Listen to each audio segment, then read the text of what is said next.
All right. You want to start it off this time, Asher? You're better at that than me. You're good at this prep What are you stuff. talking about?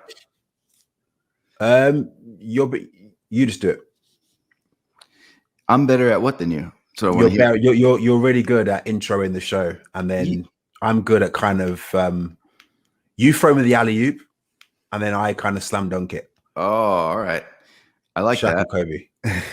I got that. I like that. Except that's not true. You know that. But I wanted to get it on film that you said I'm better than you at something. And the problem is it's not true. But yeah, I'm down. I'll throw that up. What are we chatting about today? Chatting about Choose Yourself documentary with James Altucher, available on Prime Video, Amazon Prime Video. Sorry. Yeah, man. Our first documentary. It's it's technically a docu-series. I think a 7-part docu-series, but our first documentary that we ever did as a company. And I don't know. Look, I don't know if this is like mythology in my own head, but when we first met, Asher, when you flew over to England from England to here, and we met in Miami and started creating content, and really ultimately formed what has become Food Fight. I remember at our meeting that said, at one point, like down the road, vision wise, we're going to be doing documentaries. Is that in my head, or do you remember it? I remember that, man. I remember that. We've had what? I said, there we go. Like, yes. I mean, that's badass. I thought you right? said no. No. Right. Edit it. Yeah, I remember that. Don't edit it.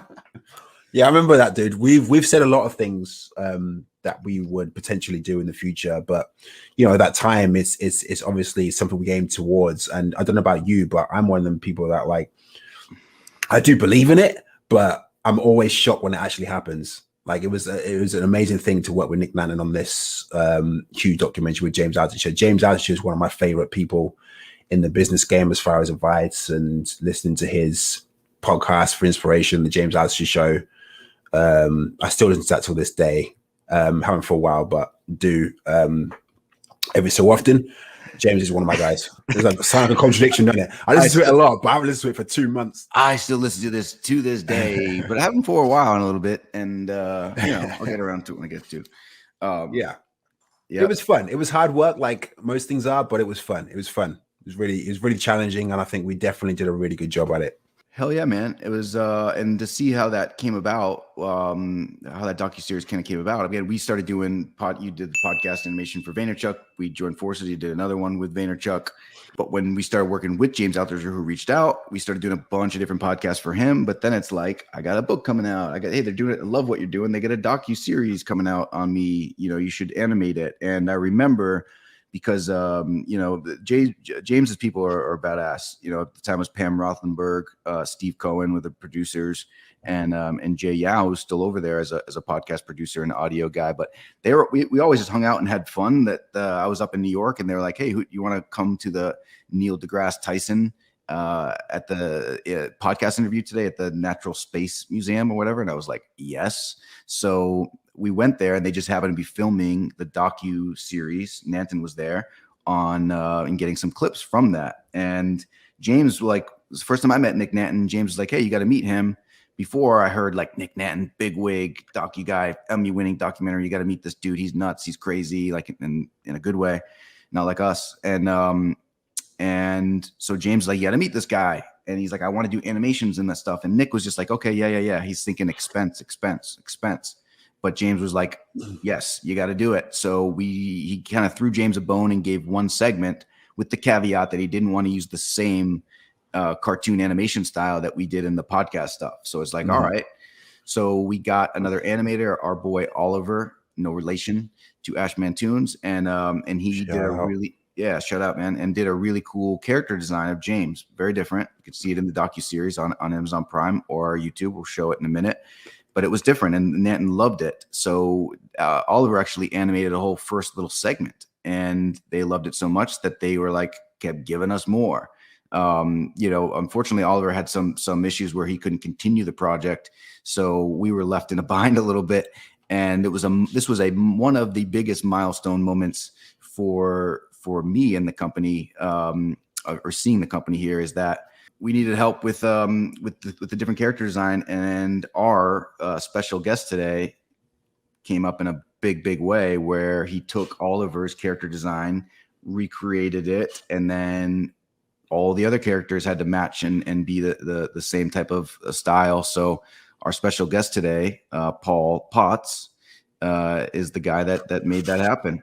Our buddy Potts in, head character design at Foo Fight Studios. I present you, ladies and gentlemen, Paul Potts Parks. Sorry. Hello, everyone. That's a great How's it intro. going, dude? Yeah, good, thanks. Yeah, man, our head character designer. Yeah, man. What was so when John was talking about, we brought Oliver on to do some work for us to basically set the standard for the character design for the Choose Yourself documentary. Do you have an idea of how you wanted to approach the character design? Because obviously we wanted to go completely different direction away from our usual podcast animations. Mm-hmm. So was there a kind of idea you had in mind of where you wanted to go with it before you had seen Oliver's work? No, I don't think there was anything in particular I could envision, like what I would want it to be as a new model, really. Obviously a bit more upmarket, if that makes sense, in a sense of like really like high caliber design that would have like a lot of shading and more detail and maybe potentially more realistic, but still a cartoon, if that makes sense. Yeah, I'm just kind of glad in a way that Oliver gave me like a template to work from, kind of like, oh yeah, that's a way of working around it, and then it's kind of like making it so that the other characters kind of like were similar in a way, so I could use that information to manipulate in my own way of like, our other characters are going to look sort of like that, especially with more like the body shape was a main thing, because obviously didn't want to be anything too slim or slender like we would on our other character models and stuff, but kind of like, I guess I remember correctly, kind of they had like big heads anyway, didn't they? Like most of our other characters' stuff, but the bodies were a bit more proportioned to more realism. So it was kind of good to see that, and like, oh yeah, that's adding those details are really helpful. It was cool to see the stars mesh together, because if you remember, I think it was the first clip he did was I'm not sure which one. I think it might have been for Compounder, which we'll talk about later. But he animated that kind of heart thing. Do you remember? Yes, like James Altucher was sat in the center of the screen, like the spotlight was coming from the top of him, and then he kind of went into his body to show the different type of kind of what it was. We'll go into it later, but the heartbeat was there, and it went through and saw the veins and things like that, and everything kind of it was all this weird jumble of animation, but it was this kind of like stop motiony kind of style. And I remember thinking, like, you know, I'm not sure if I'm going to be able to mimic that.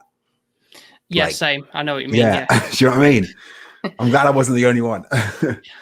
No, it's always when you see these amazing animations on YouTube or TV or whatever, and it's kind of like, wow, that looks great. But it's like, in principle, it's like, how do they actually do that kind of thing? And then when you sometimes when you get to the nitty gritty of it, it's kind of like, oh, geez, like there's a lot more to this than I initially think. But I guess that's the same with everybody thinks, can maybe think animation's quite simple, but it's really not. For sure. We did a really good job of like mixing the styles and taking on board of what he done. He kind of set the benchmark for us and gave us a guide, and we took that and put it into our own kind of Moho Pro 12 style, and then meshed the styles together. And I think we did a good job of that, man. And shouts out to you to being able to replicate the body and replicate the style into our rig so we can animate them, man. So shouts out to you, dude. Yeah, so that detailed 2D is kind of like that initial model that Oliver did from that seated position, and then the detailed 2D that's next to that is the one that I did in Moho. Yep. I mean, it looks great, man. Right? It looks awesome. Thanks for telling me I'm on mute. I'm surprised you did, but thank you. Thank you very much.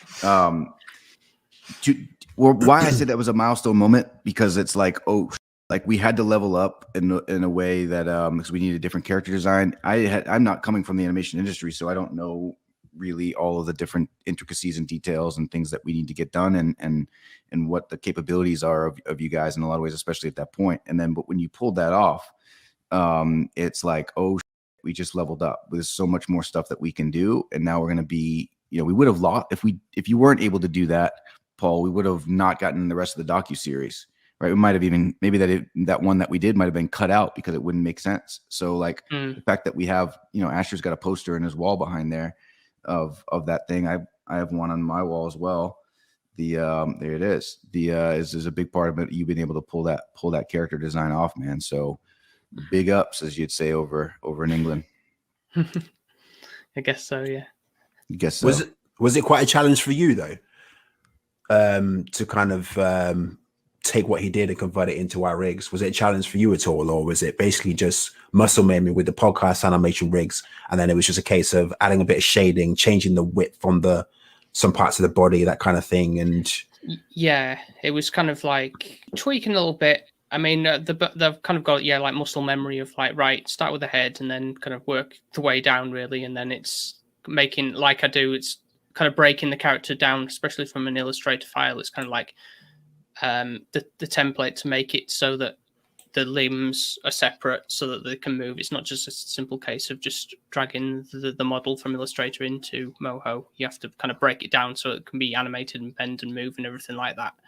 So it was pretty straightforward though. At the end of it, it was just obviously more detail was needed to be added to make it a bit more. I think probably before that we only just started making shading to limbs and stuff like that, or maybe even hair a little bit.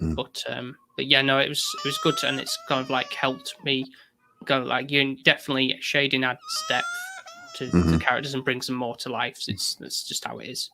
Yeah. Someone being tortured in someone's background or something like that? Yeah, but says I was on mute, man, because I have to have a kid screaming in here. It's a Jewish holiday today, so there's no school, so across the board. So my kids are about to be home and be screaming. So there we go. Yeah, bit of ambience. So yeah, like total of I think 13 animations. Like I think we all have our favorites, right? Paul, what is your favorite? Is American mythology? Mythology. I think that was like the main staple of the whole thing, kind of like the first one, I believe, from the get go in the series. Yeah, kind of like a good starting point, and there was a lot to do in that, and there was also a lot of background stuff as well, not just character design. Yep, some of the other stuff. Let's Mystery Science Theater, except we'll be not robots and we'll be front facing and not shadows. And there'll be kids crying in the background. So let's go over and check this thing out. Let's go over and check this thing out. All right. American mythology.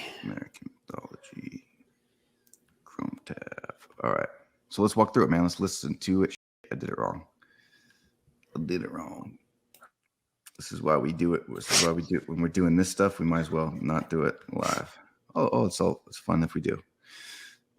Screen share. We need like an extra person in the background just to handle someone needs to things. That's you know what what I mean? do. 100%. Yeah, that's what people we need doing. that. Yeah. So you definitely need me not doing it.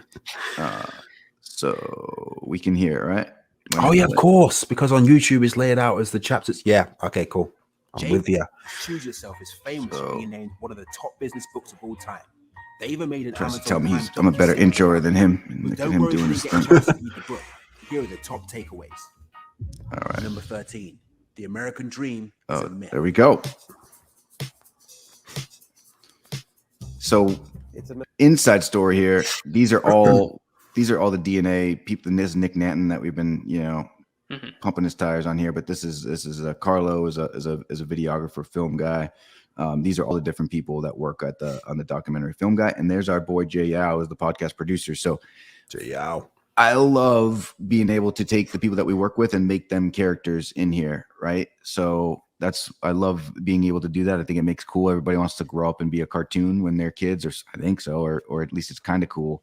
So being able to bring that next level, it connects on a level with the filmmakers even too. So it makes everybody like it more, I think. And look at these character designs, man. It's the same thing here, but we had to be able to hit, Greg Rollett and Sean Vela and I forget his name, but forgive me. But the same style that Oliver originally had just did this stuff. So, but it's with drawing anybody really. It's kind of like some where you got reference photos that are really good, and then I can sometimes do it in one take almost, like, and it's like, yeah, job done. Sometimes characters can be a little bit like, oh, there's something not quite right with the face, or something just needs tweaking, or we need another photo to reference, but it is how it is. But yeah, no, I'm very happy with how these turned out. Yeah. It looks awesome, man. And his last name, I didn't forget. His last name is Dix, but I didn't want to say. I was about to say Mr. Dix. I couldn't think of his first name, but then I was like, just pretend you forgot the name. So sorry, Mr. Dix. All right, so there we go. Technology is built up over decades and centuries, and it's go to college. James. Okay, so that's our first parody right there. So that made it very hard to keep him in graduate school. Get a solid 9-to-5 job. Second. Rise up in that job. That thing with the camera there, that was and I said, that was quite like a tricky thing of making it so that the camera was, like moving it between layers. So that There's a fascinating story in the New York Times. There's our boy Cal Fussman talking. Like why self-help guru only owns 15 things. I was able to, for 2 years, own nothing and live nowhere. There's a lot of Easter eggs here, man. I lived Loads. quite well. Night at the museum-ish. Just waking up. Retire with them, save your money in 401ks so you can retire a wealthy person. Stapler. We are the only animal that can create and believe in fictional stories. There's a lot of stories on the dollar bill. Money is probably the most successful story ever told because it's the only story everybody believes. So I think I love the background music they picked too. has been corrupted. Yeah. Of course, corporate America. A lot of the times, the background music can kind of help you visualize what the scene's going to be and How the the theme of it. home, Yeah. right next to the corporate factory, so it's harder for you. I mean, this is we go deep down here too. I mean, we looked at Leave It to Beaver and like, where the hell did his dad work? And we found out salt mine factory. So like, all right, let's put it in there, right? So it's next level. You would never know it, but the people that do know it, it's just next level, and it's I like doing that stuff anyway. Move and quit your job. Of course, corporate America will then fund and work hand in hand with the government at lending. These character designs with Frank Sinatra, man, amount of money, badass buy your tattoo house, artist and send character your kid to designer. college, because now you're in hot to the government and to the bank, your local banks in your town. I love the mix of the black and white that's on the color. It like really pops. Me too. I love this color scene over here. Because you're in prison from debt. You would think Peyton and the Visual Impact Lab girls were working with us at this point because it looks great. Neediness I still felt in myself. Yeah, very, very vibrant. We were destined for them colors, man, clearly. Yeah, that's a good point. Invest in me. I felt this need. I mean, that's the always actual to employee show badge that we realized I found needed to of a develop Twitter post from philosophy James. just for me, for myself internally, to succeed. I needed to Choose myself for success. Hear this. Number 12. With this idea muscle.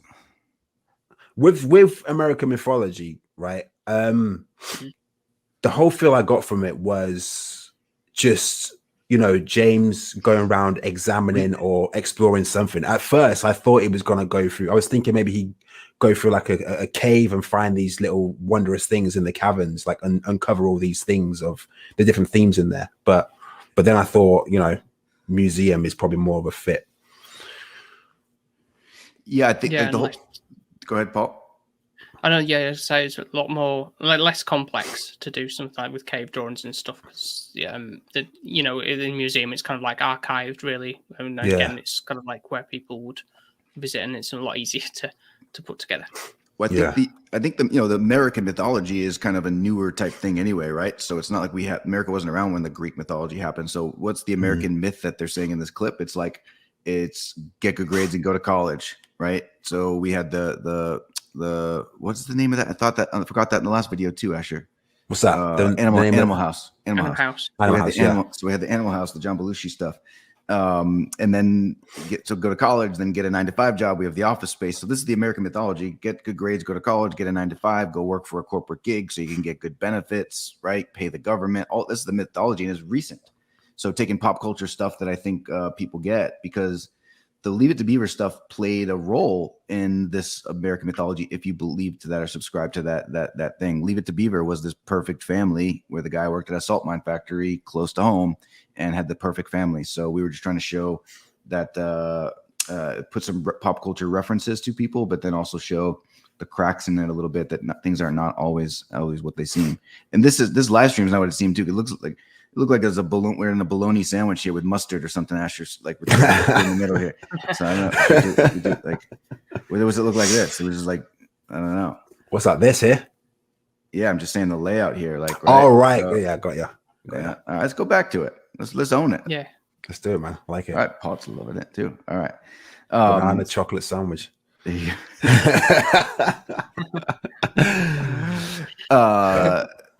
So that's my take on it, right? I think we all have our different rainbows, as Sharon would say, and things like that. That was my take on it, and I think we did it also. I think Paul killed it, and obviously the animator was you three, right? It was Rick, Paul, and Asher. You both, all three, you guys animated in that segment.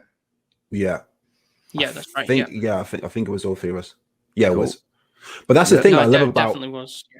Yeah. But that's the thing that I love about our approach, though, because, you know, the low hanging fruit would be to just have James in like an office or something like that and go through the motions of, you know, being at work and, you know, working for the man, and at the end of it, get like a 401k and retire, that kind of thing. But, you know, what we like to do is go for the abstract kind of fun, take it, think outside of the box type of approach, you know, make it fun and make it more entertaining to watch and show the viewer what they don't expect, kind of thing. That's what I like about what we do. Yeah. Yep. Anything else to say on that segment specifically, Paul?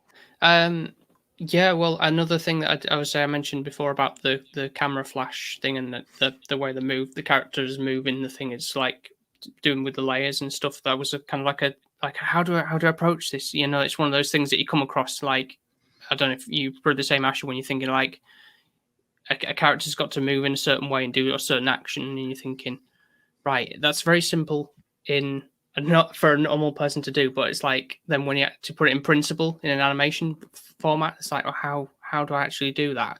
So that was kind of like a challenge to overcome.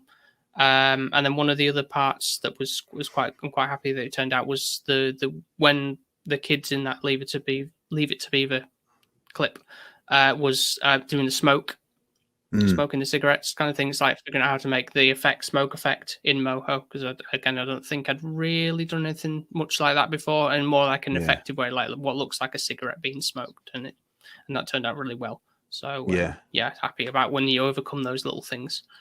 For sure, because now we use things like VFX and stuff like that. So I mean, back then we didn't know how to do that stuff, but now we're levels ahead, man. So yeah, for sure. Yep, love it. This is our style too, just being transparent, because like we're just a team of scrappy people that just figure shit out. So you would never know that Paul had never done. I never knew that he had never done a smoke thing effect like that in Moho. So the fact that we're just figuring it out. It's cool to be. It's not even vulnerable is the wrong word, but it's cool to be able to just let people know. Like, you look at that output, you would think that all of us combined were in like years of animation school of some level, and it took years to complete, because that's just what people are thinking, I think, that are outside the industry or hesitant to get into it. But the reality is, man, we did that fast, frictionless, and you know, hopefully award winning, but amazing. I never would have known that you didn't do that effect beforehand. I'm sure there's littered with stuff, other things too, that I had no idea that you had never done before, but still came out great. So my favorite clip, and I'm only picking it because it's the next in line in the YouTube video, but my favorite is the 7 Habits of Highly Mediocre People, which again, all these concepts are from Altucher's, you know, one of the best business books of all time. So it was cool to actually have read that book and understand that book before you even meet James. And then before you know it, we never thought specifically we'd be doing that documentary on this book that we all liked. So here's my clip. I didn't do any animating. That are considered bad habits or mediocre habits. Again, music is good. That are not conducive to success, and it's just not true. Yeah, that piano sets the tone. Procrastination, as an example, is this really bad negative thing. If you're constantly procrastinating and then punishing yourself for it, it's like 2 arrows. The first arrow, boom, hits you. That's procrastination. It wounded you. But then obsessing on it, like, oh, you can see my YouTube search, Danny Go. It's for kids content. That's what I was telling you about, Asher. Okay. Danger of sharing your screen. What I'm trying to say here is, even that first hour procrastinating, there are some positives about it. So if you've thought all along, I'm mediocre because Remember Rick did this bit. do these other 6 things that I mentioned. Yeah, he's good at that kind of motion graphic-y tech These stuff. habits that are considered negative, you could turn them Yeah, into definitely. superpowers that actually make me more effective than everyone else. Society has always taught you these are negative habits. There was a keep calm, get to work. I think we just Don't do riffed off them, that. or I you want you won't to hustle be now. successful like everyone else But this out one there is doesn't do these procrastinate habits, and now. they're all- There was when I was a kid, man, in one of my hometowns of in Amherst, New Hampshire. There was like a not like a Jiffy Lube. I don't think you guys have those over there, right? But it's like an oil change place, and the company always on the board outside had funny jokes. So you'd always like drive by and look at this like random businesses thing. But one time they had this thing that said procrastinate now. I saw it when I was like 11. So it was like just something that we took and put into this stuff, which is perfect for procrastinating, right? We're all successful. You don't want to be like I everyone think. else because that's a competitive Anybody? world. You want to be Anyone? Just me? who you are. Yeah. And a lot of people have habits that they think slow themselves down. And my Yeah, Rick did argument awesome is with this stuff. I it like doesn't this have to be part. that way. It's your perception of them and how you can turn them into superpowers. Boom. Number 8. Yeah, plus minus equal is a good one too, but it's not. That didn't hit. That didn't hit. There's so many good things in that thing that didn't even hit one of our top favorites yet out of all those ones. So yeah, procrastination, I think, is the only one we did where we just had James in front of a white background, like the simplicity of it. I think everything else we had him in front of like a proper background. Interacting with people or other characters and things like that. Yeah, there was one of the. Sometimes it can be a bit tricky, can it, with visualizing concept and like what's a clever way to make something appeal interesting, especially when it comes to animation. And sometimes the simplest ones is just as effective, and it's just like using motion graphics to make text and stuff like that. It depends on the context of the thing, of course, but no, it worked effectively as what it was. It's really easy, like, to just completely bombard a clip with 10,000 Easter eggs or 10,000 things in there, and notice this, notice that. Next thing you know, it's just completely overwhelming for the viewer. So sometimes, like you said, simplicity is the way forward, man. What do they say? KISS. Keep it super simple. I've not heard that before. Oh god.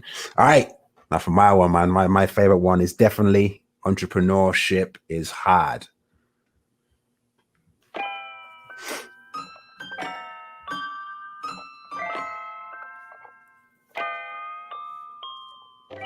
Everything about being an entrepreneur is hard. I actually hate being an entrepreneur. Nat King Cole. It's the worst possible job compared to almost anything else. Random hooker. For instance, Not at a. I'm about to say, dude, like that's worst timing. I didn't think of my timing quick enough. Not you, Edda. At work. You're always selling. You're always thinking about it. You wake up in the middle of the night thinking how you're going to pay everybody because you're totally aware that the first person not getting paid is you. It's just Paul. We always put our characters in. This is my weirdo character. And then It's like sell. is it Stan Lee that always features in his Marvel? Used to feature in his Marvel. Yeah. films? Yeah, that's right. Yeah. Yeah. We're going to execute better The than Stan everyone Lees, else, or man. else you'll lose the customer. So it was very hard. It was like being thrown into the fire and learning how to survive. And then selling the business. A lot of entrepreneurs are good at making a product, but they might not be good at selling their company or knowing this is the right time to sell the company, and then they fail to sell the company. It's hard to sell a company because someone asks you. This is Steve Cohen that we chatted about. Why That's do you the want to sell podcast producer at the time. Well, the only real answer is I want to get rich. Number Yeah, one. man.